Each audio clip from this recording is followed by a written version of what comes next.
O último episódio nos pôs em contato com um dos desfechos da crise de espiritualidade do Império Romano. Também essa crise acabou em violência e divisão. Vimos como o cristianismo se unificou no século III e tomou armas para combater manifestações religiosas díspares, por menores que fossem, como se tratassem de uma ameaça à sua existência. E daqui surgiu a caça às heresias, então as caças às alegadas bruxas, e então o expansionismo da fé cristã como uma das justificativas por trás do colonialismo. E hoje eu conto algo sobre o outro lado. Como os filósofos platônicos reagiram ao cristianismo durante o reinado de Diocleciano e como isso se relacionou a 3 perseguições contra comunidades cristãs dentro do Império Romano.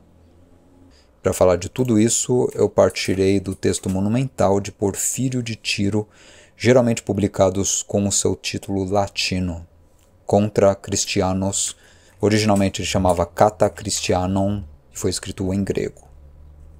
Esse é um livro que merece atenção na história da filosofia, já que em pleno século III adianta boa parte das objeções filosóficas veiculadas até hoje contra o cristianismo e contra a sua cultura.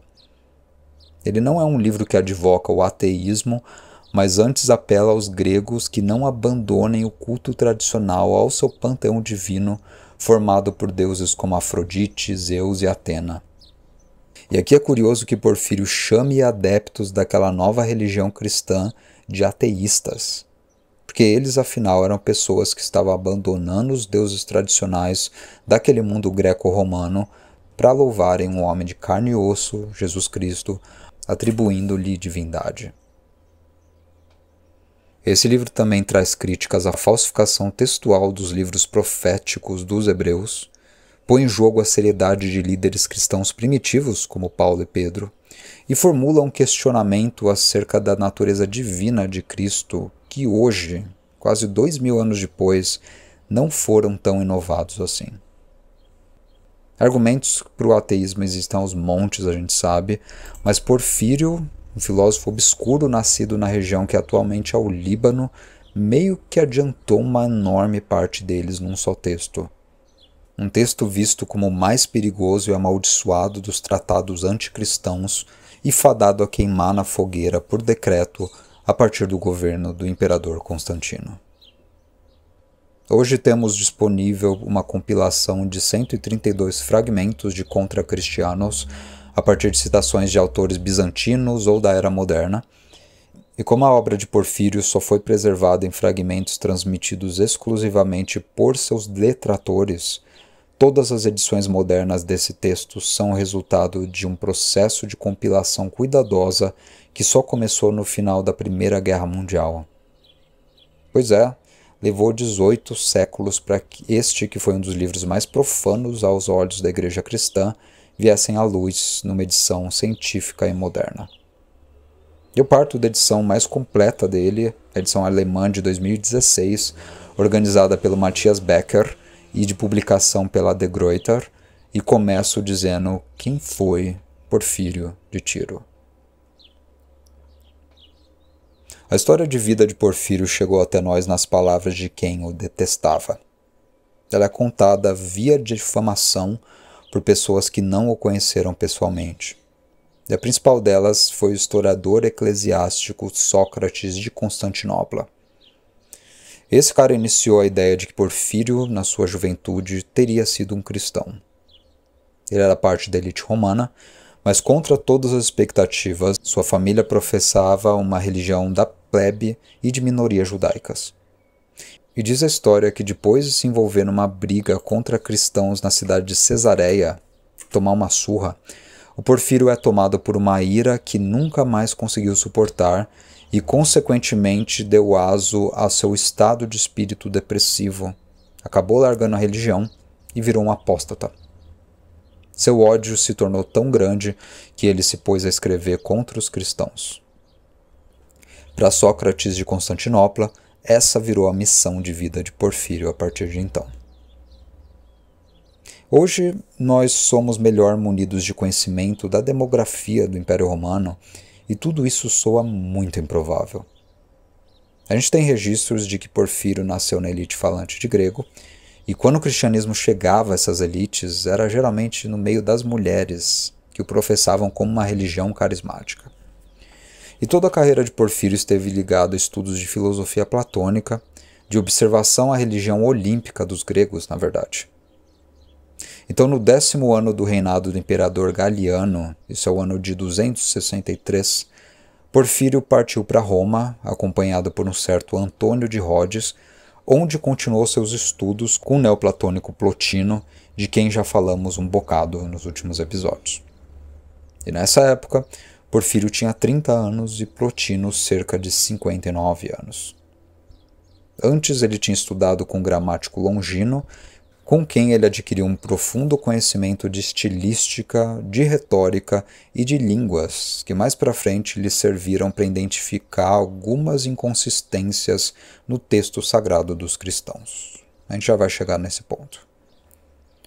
E o contato com Plotino marcou uma reorientação filosófica para o Porfírio, que hoje entendemos como uma reorientação para uma teologia de fundo platônico, que foi a grande inovação daquela época. Nessa série a gente chega mais perto, então, de completar uma linha sucessória, digamos, formada por 4 grandes nomes do neoplatonismo. Primeiro a gente tem o egípcio Plotino, depois vem o libanês Porfírio, depois vem o sírio iâmblico e o bizantino Prócoro, dos quais a gente ainda tem que falar, e que propagaram versões muito mais místicas da doutrina platônica. Porfírio ainda está no começo desse desenvolvimento de uma filosofia total do cosmos para uma religião ritualizada, a tal da teurgia platônica. E o que ele tem a dizer sobre religião é fundamentalmente conservador. Diferente do Próclo, ele não propõe nada próprio como faria um criador de doutrinas, mas simplesmente defende o legado da cultura milenar dos gregos, para quem Platão representava o ponto mais alto de sofisticação, e condenava o crescente cristianismo como uma ameaça a esse legado. Essa convicção pessoal do Porfírio o liga em muitos sentidos ao que ele aprendeu com Plotino. Porque Porfírio virou o principal discípulo de Plotino em dado momento, e no início do século IV, aos 68 anos já, transcreveu e publicou os escritos do seu mestre, as Enéadas, deixando como prefácio a única biografia que chegou até nós de Plotino. Então não teríamos absolutamente nada de Plotino, os maiores filósofos do século III, sem esse trabalho editorial do seu pupilo. E Porfírio é de suma importância para a história da filosofia já por isso.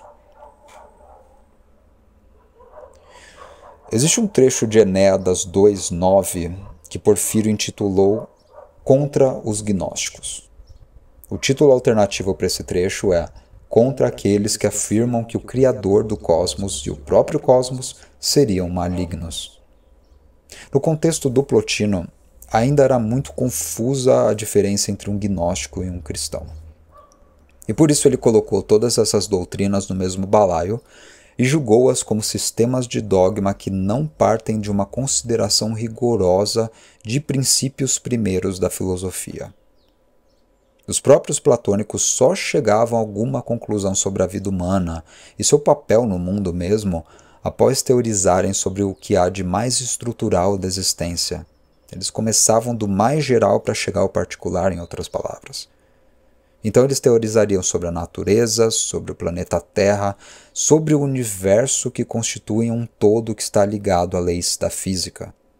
Ao fato de que o sol nasce e se põe regularmente, de que a movimentação da seiva nas plantas obedece a regras internas sem precisar que ninguém as imponha, de que os próprios seres humanos obedecem padrões comportamentais compartilhados, de forma que é normal a crianças pequenas berrarem por alimento, a adolescentes agirem confusamente, a adultos serem cruéis e a velhos serem carrancudos e resignados. Tudo o que existe é regido por leis inefáveis, por um logos coordenador da existência. E essa seria para os platônicos uma lei infinitamente complexa da dinâmica misteriosa do universo. Nós, seres humanos, só conseguiríamos ter um lampejo muito superficial dela quando a gente usa a nossa razão. Mas eis o fenômeno da vida.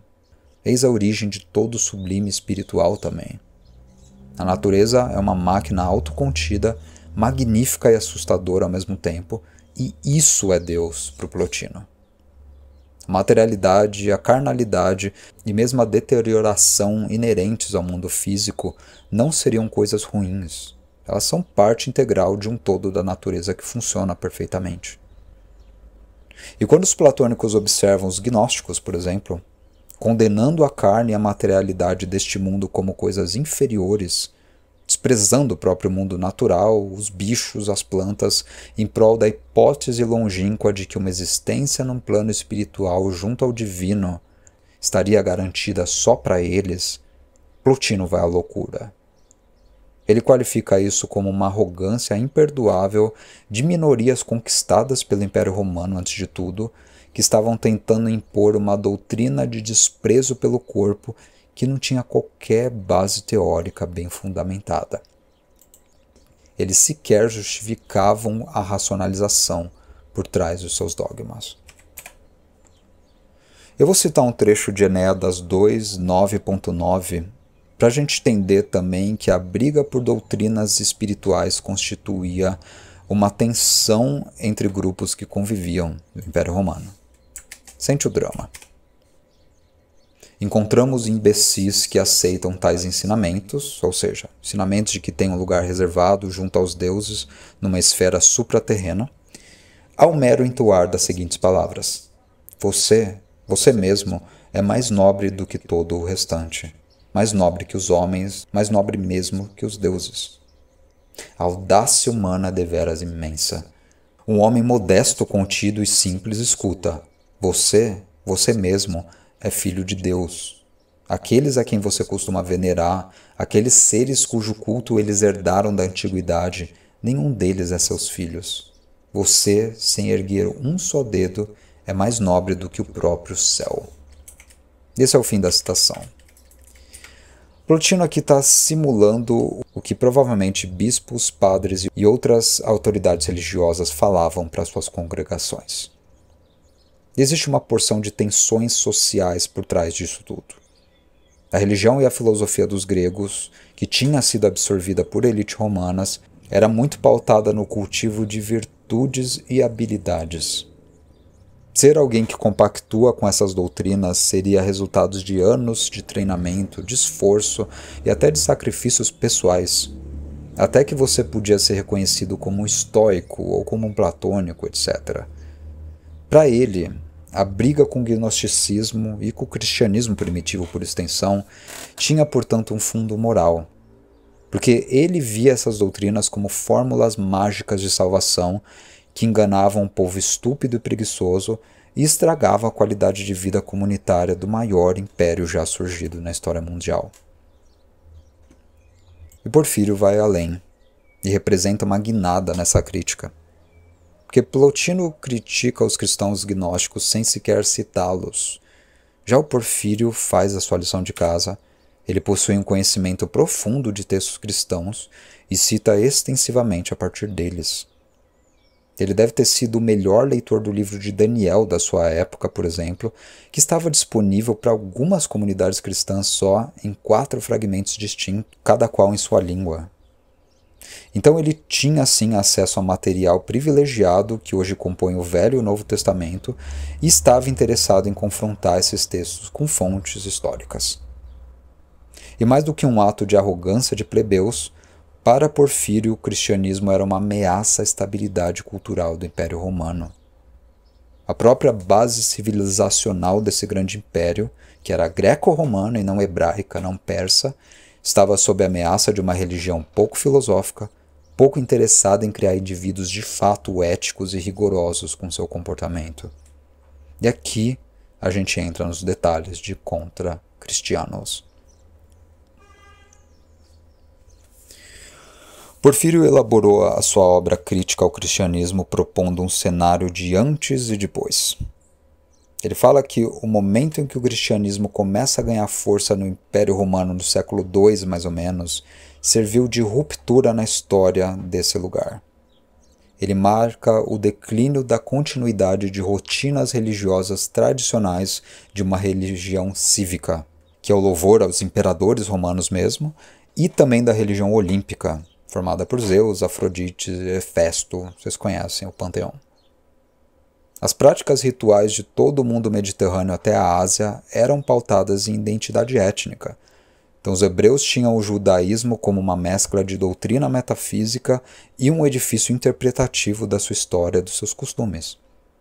E um persa, digamos, não tinha nada que se meter no judaísmo, por exemplo. Converter-se à religião do outro não fazia muito sentido naquele universo que era multicultural antes de tudo. Um persa seguiria a sua própria religião, o zoroastrianismo, porque ela tinha sido a religião dos seus antepassados, reflexo de seus costumes e valores civis. E o cristianismo foi de fato o que Porfírio já desconfiava, uma religião muito diferente de tudo o que tinha surgido por não mais estar ligada a uma só etnia. Ele abarcava quem quer que se entregasse à fé cristã e reconhecimento individual da divindade de Cristo. E essa religião era veementemente expansionista. Ela tentava ser empurrada para os outros.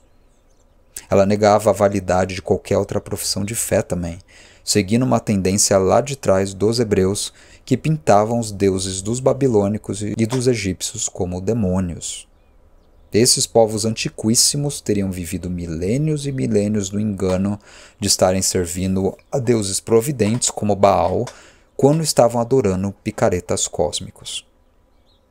E só o Deus dos hebreus seria verdadeiro, e os cristãos alteram esse quadro de atuação das forças espirituais para dizer que, com eles, e com o surgimento do Messias, a narrativa cósmica estava se atualizando. Eles passariam a carregar a verdadeira mensagem da salvação. E deixa eu citar fontes para não parecer que eu estou atribuindo uma arrogância aos cristãos à toa. A gente vê em Orígenes de Cesareia, que é um dos padres da igreja, uma obra chamada Contra Celsus, da década de 240, e Orígenes destaca que Jesus, através de seus ensinamentos, trouxe a forma correta de adoração a Deus, que Jesus era o único caminho de adoração a Deus. E por isso, os cristãos não deveriam mais participar de festivais públicos. O politeísmo seria ímpio aos seus olhos, e as imagens dos deuses uma obra humana insana e nada além do que matéria. E matéria, claro, para eles é negativa. E todo culto tradicional seria uma adoração a demônios, insana e irracional. São todas citações pequenas desse texto do Orígenes. Então a gente parte para os próprios evangelhos. É a transformação do Logos, o princípio de racionalidade platônica, na figura de Cristo. Em João 14,6 temos uma expressão explícita do que teólogos chamam de exclusivismo salvífico cristão. Essa é aquela reivindicação do absoluto universal dos gregos para a causa de uma nova religião. A frase "Eu sou o caminho, a verdade e a vida, ninguém vem ao Pai senão por mim", é aquela que diz que Jesus Cristo para os seus discípulos nessa ocasião. E ela é uma declaração de que a redenção da vida humana é até a fonte de sentido para a vida humana, só poderia ser obtida em Cristo, que é uma entidade histórica, um homem de carne e osso para quem não acredita na sua divindade. E ela entrava em contradição direta com a perspectiva universal religioso-filosófica não exclusivista dos gregos, bem como sua doutrina de salvação espiritual e ascética, que era filosoficamente fundamentada e não dogmática. E isso era profundamente irritante para alguém como Porfírio. O Império Romano dependia de um respeito mútuo entre religiões. Isso era uma questão de ordem social mesmo naquele momento do século III.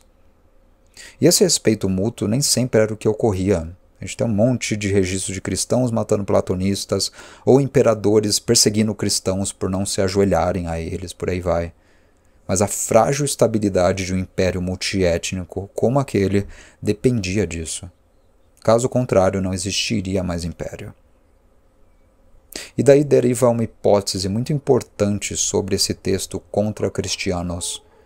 Esse foi um texto escrito para governantes de Roma. Não era o tipo de texto que você, como um cidadão normal, podia pegar na biblioteca e ler. Há vários motivos para pensarmos assim, E eu estou me pautando na página 39 da compilação do Matthias Becker. Ele diz o seguinte: a composição social da escola de Plotino em Roma, que incluía membros politicamente ativos e senadores, bem como os contatos de Plotino e seus discípulos nos mais altos círculos políticos, inclusive com o imperador, transmitem não apenas uma ideia de conexão dos colegas de estudo de Porfírio com detentores de cargos políticos, especialmente durante os anos de 250 e 60, mas também com quem Porfírio esteve ou poderia ter estado em contato desde o seu período de estudo em Roma. Eu fecho a citação. Assim, tudo indica que Porfírio endereçou esse texto aos representantes da elite política da época. E ele não começa como Plotino dizendo por que ele discorda da doutrina X e Y, porque ele acha essa gente muito arrogante. Não importa tanto o que ele pensa a nível moral. Para ele, o problema inicial do alastramento do cristianismo durante o reinado de Diocleciano era o seu comportamento ilegal. Essas são suas palavras. E Porfírio começa condenando um pai da igreja, Orígenes. Esse camarada teria sido o primeiro líder a barganhar o seu estilo de vida cristão com um comportamento perigoso para a ordem imperial. Cristãos, por terem uma lealdade maior aos seus bispos do que aos seus governantes, seriam rebeldes em potencial. Principalmente a partir do século II, depois da Era Comum, quando a religião cristã passou a ser cada vez mais percebida como uma entidade independente do judaísmo, e o cristianismo fez alastrar na vida pública opiniões repletas de superstição e de ateísmo, diz ele. Cristãos não argumentavam a partir dos interesses coletivos, ou então da filosofia ética praticada na época. Seus argumentos eram absurdos ao ouvido dos gregos. E por volta do ano 200 depois da Era Comum, por exemplo, Tertuliano relata que os cristãos eram taxados por elites romanas como profanadores da religião, entre aspas, ou inimigos do Estado. O que ilustra um dado que quem está acompanhando essa série sabe muito bem. No Império Romano, lealdade cívica estava intimamente ligada a valores e práticas religiosas locais, a você participar dos rituais. Tertuliano, pois bem, estava relatando um momento em que cristãos formavam um grupo de status social baixo ainda, que formava associações secretas contra a ordem legal, mas eram relativamente inofensivos. Na época da redação de Contra Cristianos, em contrapartida, ele já formava uma entidade poderosíssima no Império. O período do reinado de Diocleciano, que foi de 284 a 306 da Era Comum, o cristianismo parece ter sido atraente principalmente para mulheres pertencentes à ordem senatorial. Ele era uma religião de esperança, com rituais emotivos e catárticos, e ele provia a mulheres isoladas na sua posição de poder um vínculo com uma comunidade muito mais ampla, composta por suas próprias súditas e súditos. E esse foi o outro fator que perturbou as elites romanas. Aquela religião plebeia estava entrando nas suas casas. A vida de Porfírio vai de 234 a 305, e ela abrange não apenas as 3 das mais significativas perseguições contra cristãos, mas também as primeiras que tiveram caráter suprarregional, que foi organizado diretamente pelo Estado. Essas perseguições não foram motivadas diretamente por ele, mas derivam da mesma preocupação que ele está expressando nos seus textos. Imperadores começaram a ver a desobediência de alguns de seus súditos como uma afronta à sua autoridade. A primeira delas foi do imperador Décio, que no outono de 249 expediu o primeiro édito de unificação ritual. A interesse da unidade imperial, dizia ele, todos os romanos em conjunto deviam se unir para implorar o favor dos deuses para a proteção e preservação do império. O imperador julgou que a ausência de cultos aos deuses tradicionais já tinha se prolongado por muitos anos e a culpa residiria na impiedade dos súditos das províncias. E aqui vem a explicação mágica de Décio, que não tem nada a ver com o argumento de Porfírio. Porque houve um caso de epidemia na época de fato. Ela eclodiu pouco antes do advento da morte de Plotino. E para esse imperador muito supersticioso, aquele era um sinal comprovado de que o Império Romano estava perdendo os favores de seus deuses pagãos. Ele havia trocado deuses efetivos por um Messias falsário adorado pela plebe. Isso é a argumentação de bode expiatório que os cristãos mais para frente repetirão para perseguir os seus próprios inimigos.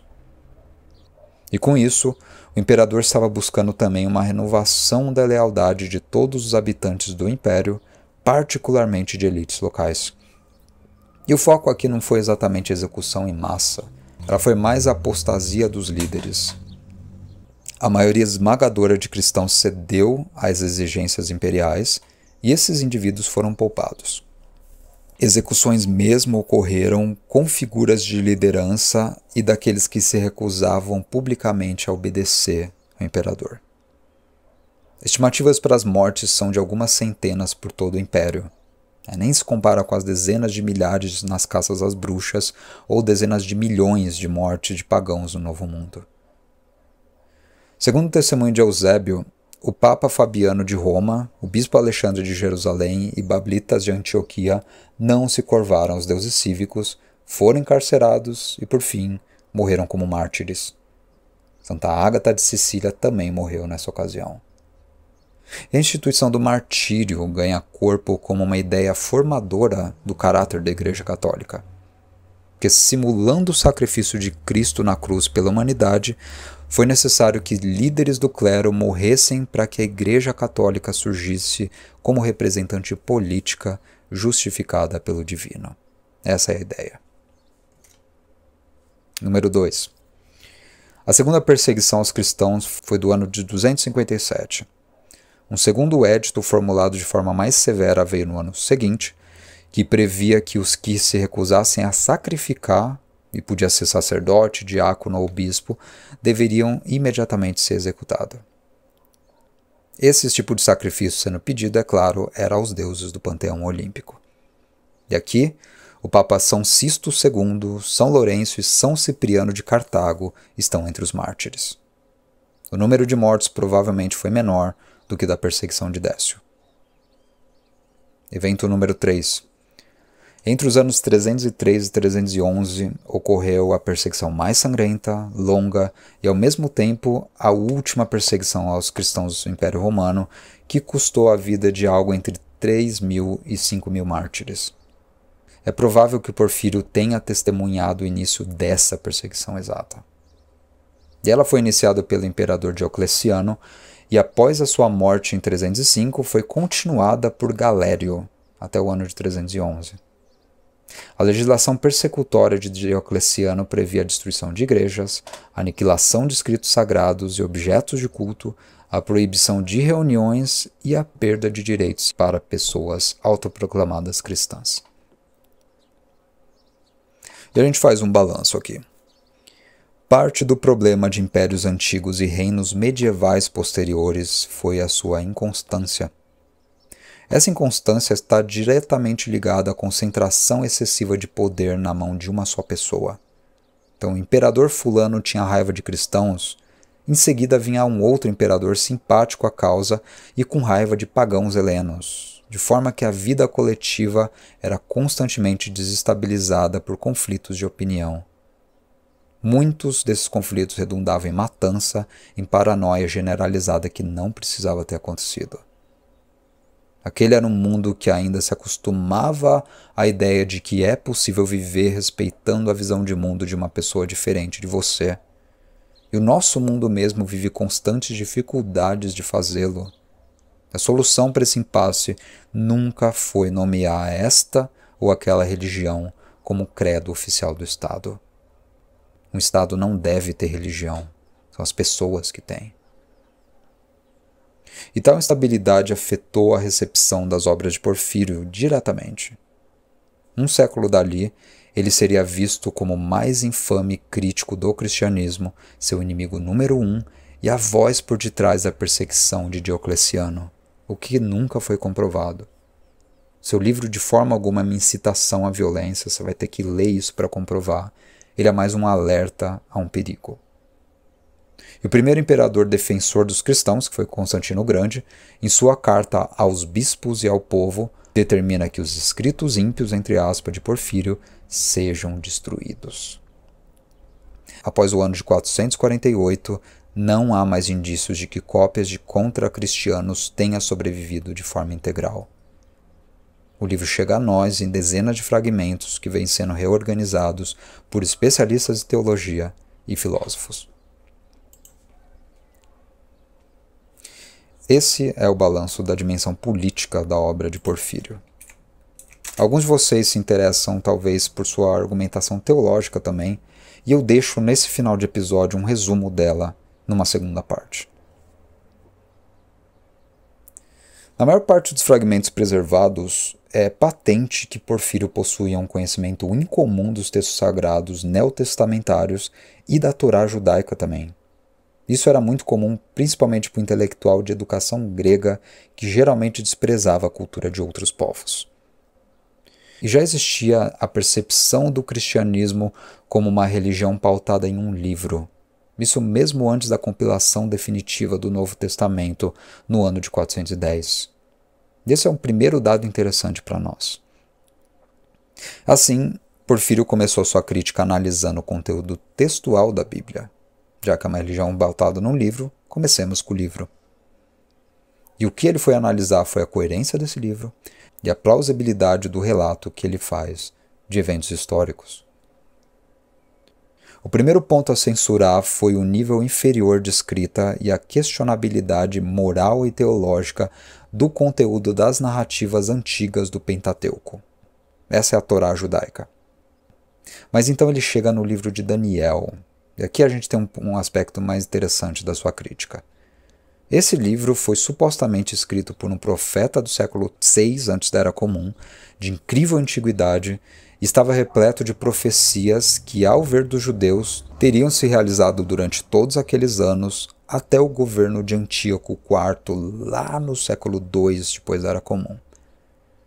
E aqui há um episódio conhecido como a narrativa de Susana, ou Xoxana, em algumas traduções. Isso está no capítulo 13 de Daniel. Esse é o episódio que entrega que jamais o livro de Daniel poderia ter sido escrito em hebraico antigo do século VI, mas foi escrito em grego moderno do século II. E eu resumo a sua história. Disse que uma judia virtuosa, casada com um ricaço, o nome dela é Susana, estava peladona tomando banho no jardim das suas propriedades, e por trás da vegetação desse jardim havia dois velhos espreitando sua nudez. Eles invadem o jardim e tentam forçá-la a ter relações sexuais com eles. Ela se recusa e nos dias seguintes ela é falsamente acusada de ter sido pega nua no jardim, tendo relações sexuais com um amante, junto de uma árvore. Eles inventam a história para punir Susana como adúltera. E a punição para mulheres por adultério na época era a morte. Ela é levada às cortes como uma potencial criminosa. Durante o julgamento, o jovem profeta Daniel intervém e resolve questionar cada velho babão separadamente. E quando ele questiona sobre qual árvore teria ocorrido o suposto adultério, o primeiro velho diz: foi um lentisco. Isso em grego é hyposkinon. E Daniel declara que um anjo o cortará ao meio. Ele faz um trocadilho com skisei. Hyposkinon, skisei. Marquem isso.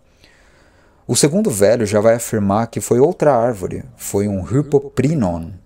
E Daniel profetiza que o anjo serrará ele ao meio, prissai ele ao meio. Então, hypoprinon, prissai, outro trocadilho. São dois trocadilhos meio desastrados nesse texto, mas que mostram o humor e a perspicácia de Daniel. Porque ele, na sua juventude, já daria mostras do seu dom previdente e seu acesso sobrenatural a verdades que os homens comuns não são capazes de enxergar. Isso meio que legitima o seu status de profeta, de alguém que vai enxergar o futuro mais para frente durante o livro e as verdades do cosmos. Para falar com o vocabulário do platonismo, ele é dotado de pronoia, de previdência. E Porfírio analisou esse texto e achou tudo aquilo muito estranho. Porque a ideia de inteligência do profeta como uma pronóia platônica não poderia ter vindo do século VI antes da Era Comum, antes de tudo. Isso é uns 200 anos antes de Platão existir e teorizar sobre essa coisa. No caso de Susana, a discrepância entre as árvores, que é Skynos e Prinos, revela a mentira dos caras. Eles são os indivíduos executados por não contar a mesma história, e a virtude de Susana é assegurada, ela vive feliz para sempre. Mas através do estudo lexical, Porfírio observa que esse jogo de palavras muito elaborado com o nome de árvores e verbos só seria possível em língua grega moderna. Jamais no hebraico, que é uma língua para a qual a palavra lentisco é botna e carvalho é alon. Elas não correspondem aos verbos cortar e cerrar o meio. E ele começa a fazer uma análise lexical, concluindo que essa narrativa, assim como todo o livro de Daniel, teria que ser composta em grego não há muito tempo dali. Não se tratava, portanto, de um livro profético do século VI falando sobre o futuro, tratava-se de um livro moderno que misturava relatos da revolta dos Macabeus, que tinha acabado de acontecer, contados prospectivamente. Era um livro forjado, portanto. E mesmo quando ele tenta ser profético, ele erra. Então ali se diz que dado rei morreria na Palestina, enquanto ele morreu na Síria, por exemplo. E teólogos cristãos, naquela época como hoje, não são exatamente dotados de um interesse pela coerência de seus textos. Uma vez que conclui esse estudo, Porfírio volta à sua tese central, que ele vai repetir durante todo o tratado. O cristianismo, como foi o judaísmo, é uma degradação da cultura letrada. Sua metafísica não se pauta em um estudo rigoroso da natureza do cosmos, mas em dogmas inventados e convenientes a um clero cheio de interesses ulteriores. Quando reconta historietas morais vindas da tradição judaica lá de trás, não há qualquer interesse em analisá-las, em corrigi-las, mesmo quando elas estão moralmente erradas. Então, para um platonista, ver grandes modelos de liderança como Moisés e Ló sendo retratados como pessoas cheias de vícios, o último deles, afinal, se embriagou a ponto de trepar com as próprias filhas, né? Veja Gênesis 19:33, isso é asqueroso. Ou ainda ver rixas entre o apóstolo Paulo e Pedro, disputando infantilmente qual teria a melhor versão da igreja, isso é Gálatas 2:11-14. Ou ainda o próprio Messias alertando os discípulos a ignorarem o sofrimento do corpo, mas quando chega na sua hora de sofrer na cruz, pedir para que o fardo do sofrimento lhe seja tirado. Veja Lucas 22:42, Mateus 26:39 e Marcos 14:36. Para um platonista, minha gente, tudo isso é sinal de fraqueza moral, de inconstância, sendo veiculado por personagens modelares de uma doutrina religiosa. Não era de se esperar que essa doutrina fosse gerar pessoas com caráter e bons cidadãos para o Império Romano. E aqui Porfírio está sendo um platonista de carteirinha. Os filósofos gregos também citavam a todo momento autoridades da sua cultura. Platão vive citando Hesíodo e Homero, por exemplo, que eram autoridades de mitologia e informações sobre os deuses gregos, mas ele não hesita em criticá-los quando ele julga que existe imoralidade nos retratos de Zeus, de Hera, de Afrodite e companhia. A gente viu isso nos episódios sobre a República I e sobre Ion de Platão. A ideia aqui é que a filosofia serviria de comentário, mas também de corretivo da cultura herdada e compartilhada por um povo. Ela visaria um aperfeiçoamento moral da comunidade, mesmo que fosse para ser pouco ortodoxa perante a autoridade do passado, perante os patriarcas, perante os líderes religiosos. A vida cívica importa mais, em outras palavras. E o cristianismo, segundo Orígenes, seria o ponto de culminância dessa filosofia platônica e da sabedoria judaica. Eram duas vertentes culturais se unindo. Seria o momento que a filosofia mais sofisticada da época viraria uma doutrina de salvação e permitiria à humanidade conhecer o verdadeiro Deus, que ela nunca conheceu. E aqui Porfírio rebate.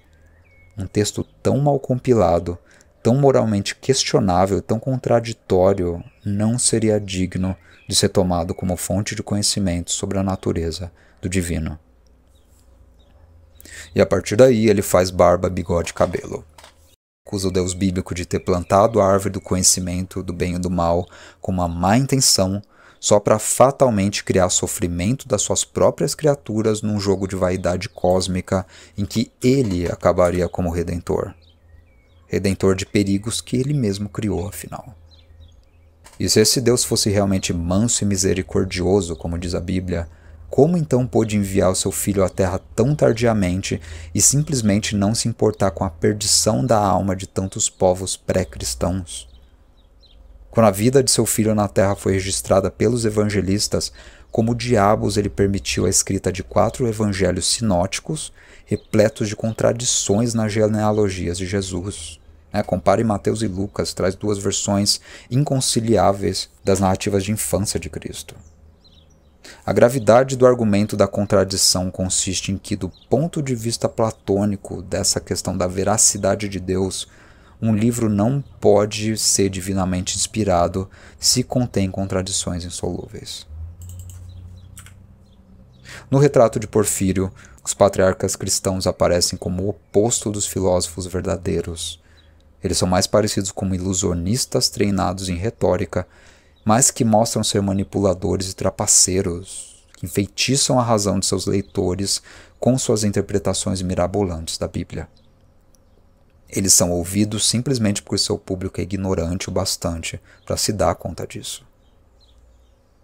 E por fim, Jesus Cristo foi levado a Pôncio Pilatos no ano da sua morte, na condição de um criminoso, como criador de desordem pública. Vocês conhecem esse episódio. E Pilatos é a única pessoa educada, com treinamento filosófico e capacidade de rebater a sabedoria de Cristo em toda a narrativa evangelista. Nesse momento em que Cristo não estava perante um público facilmente impressionável para passar sua mensagem de redenção, ele se cala. E para Porfírio, esse é o maior momento de fragilidade de todo o edifício conceitual cristão. Como Messias, Cristo teria poder de convencer Pilatos e facilitar a expansão de sua mensagem bondosa por todo o império, caso ele quisesse. Aquela era a sua chance de brilhar. Mas ele abaixa a cabeça e aceita seu sacrifício aos prantos, depois de ter sido traído pelos seus seguidores Pedro e Judas, em partes porque ele sabe que não poderia argumentar a partir da racionalidade. A sua mensagem, enfim, é a mensagem de um homem simples, de um guru messiânico como vários e vários que transitavam pelas províncias marginais do Império Romano do Ocidente naquela época de crise espiritual.